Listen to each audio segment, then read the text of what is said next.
El sonido estridente de una alarma me había levantado a la mitad de la noche. Desorientado y con el corazón palpitando, me levanté con una pesadez que no era solo física. A través de la ventana, vi a varios vecinos salir de sus casas, podía ver el pánico pintado en sus rostros, un temor que ensombrecía el ya lúgubre panorama. Lo que anunciaron a través de los parlantes no fue un alivio, sino un escalofrío. Atención. Todos los ciudadanos deben dirigirse de inmediato a los puntos de seguridad designados. Repetimos. Diríjanse a los puntos seguros. Normalmente, la alarma solo anunciaba un fenómeno meteorológico severo. No un ultimátum. Decidí obedecer el comunicado. Con manos temblorosas, empecé a empacar ropa y comida. Llevaría solo lo esencial, pensando con ingenuidad que el fenómeno pasaría en un par de días. Una vez vestido, salí al garaje. Al subir a mi camioneta, pude ver por la ventana cómo otros vecinos se apresuraban, subiendo equipaje, hijos y mascotas al límite. Trataba de mantener la calma, pero los nervios me jugaron una mala pasada. Casi choco con un vehículo que salía apresuradamente de un estacionamiento. Logré llegar a la autopista, pero después de unos minutos de conducción, el vehículo se detuvo. Tráfico. El coro de las bocinas se intensificó, alimentando mi desesperación. Respiré hondo. La única opción sensata era seguir a pie. Sabía que afuera hacía un frío brutal y que la nieve cegadora impedía ver más allá de las luces de los autos que seguían tocando la bocina, inútilmente. Tomé mis cosas y emprendí el recorrido. Pocos querían abandonar la calidez de sus vehículos, aferrados a la esperanza de que el tráfico avanzara. Antes de bajar, maniobré mi camioneta para dejarla en un cruce, asegurándome de que no estorbara. Dejé mi número de teléfono en la ventanilla, por si acaso. El camino fue una odisea. Los vehículos estaban tan pegados que me impedían el avance, pero seguí adelante, abriéndome paso. Después de lo que pareció una eternidad, divisé la zona segura. Seguí el protocolo: registro, entrega de mis provisiones y, finalmente, la entrada al búnker. Afortunadamente, era un refugio masivo, bien equipado con generadores que proporcionaban una bienvenida y vital calefacción. Me asignaron una habitación con 2 desconocidos. Dejé mis cosas sobre la cama. Para romper el hielo, decidí iniciar una conversación. Eran Cameron y Matías, 2 amigos que se habían quedado en casa de una conocida tras celebrar el fin de su curso universitario. Les conté que venía de un pequeño condominio en las afueras. Ellos, al estar más cerca, habían sido de los primeros en llegar. Matías sugirió explorar.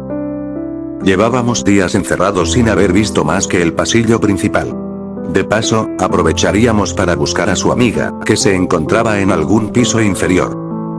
Bajamos por unas escaleras que conectaban con las entrañas del refugio. El lugar era sorprendente. Sala de reuniones, una biblioteca, una pequeña sala de cine, un invernadero y un almacén con acceso restringido. Pero lo que más me impactó fue la escasez de gente. Solo vimos a unos cuantos guardias. El resto del personal era casi invisible. Terminamos el recorrido y decidimos volver a nuestra habitación para descansar. Habían pasado varios días. La situación se deterioraba lentamente. La gente se impacientaba, cansada de esperar a que la tormenta, o lo que fuera, cesara. El encargado, inflexible, se negaba a dejarnos salir, alegando nuestra seguridad. Los chicos y yo observábamos la creciente tensión. Cameron, impulsivo, quería intervenir, pero logramos detenerlo. Le explicamos que lo mejor era no involucrarse. Al regresar a la habitación, encontramos a una chica acostada en mi cama. Era la amiga de Cameron y Matías, Claudia. La habían encontrado en el comedor, pero cada día se veía peor, su mirada cansada, como si la luz de sus ojos se apagara poco a poco. Hablé con el encargado para que me cambiara de sitio y que los amigos pudieran cuidar a Claudia sin interrupciones. Afortunadamente, aceptaron. Me despedí brevemente y ellos me agradecieron el gesto. Matías le aplicó una toalla húmeda en la frente para intentar bajar su temperatura, mientras Cameron sacaba de su abrigo unas pastillas que había guardado antes de que les requisaran sus cosas. Me quedé en la puerta, observando el deprimente panorama. Por suerte, en una de las reuniones, logré encontrarme con un viejo vecino mío, el señor Saúl, que era doctor. Me contó algo que me generó la primera gran duda. Le habían quitado su equipo de trabajo. ¿Un doctor sin su maletín? Saúl me explicó que a varias personas con oficios o cargos importantes les habían quitado herramientas y pertenencias.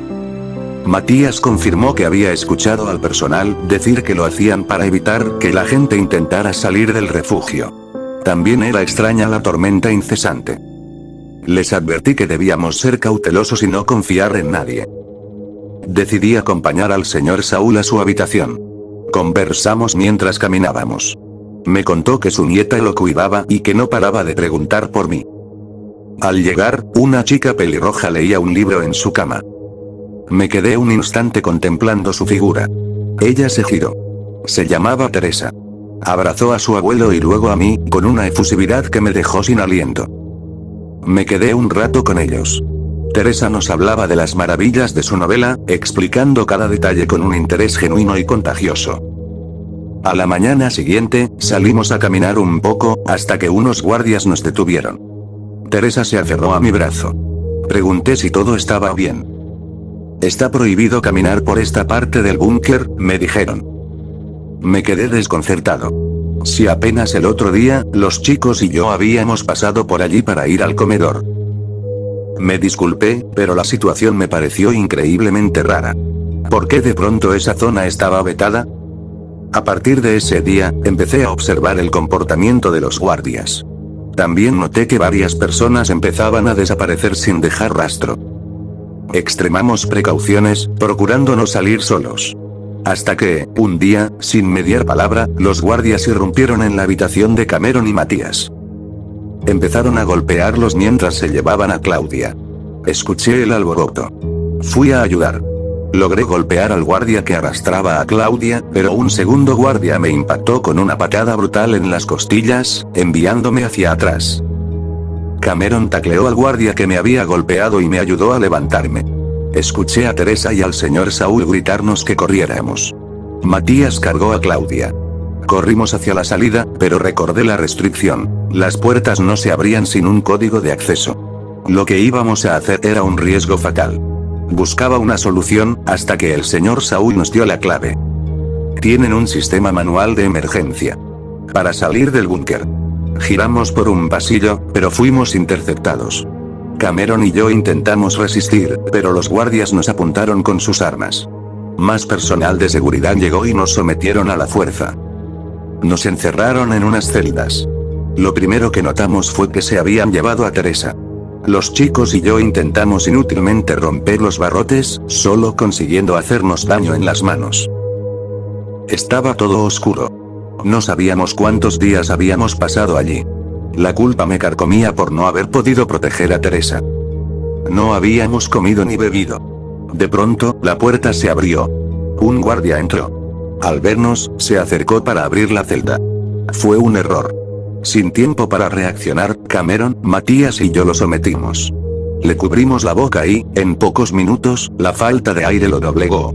Entre los tres, lo asfixiamos. Lo escondimos en una parte oculta del calabozo y aproveché para ponerme su uniforme.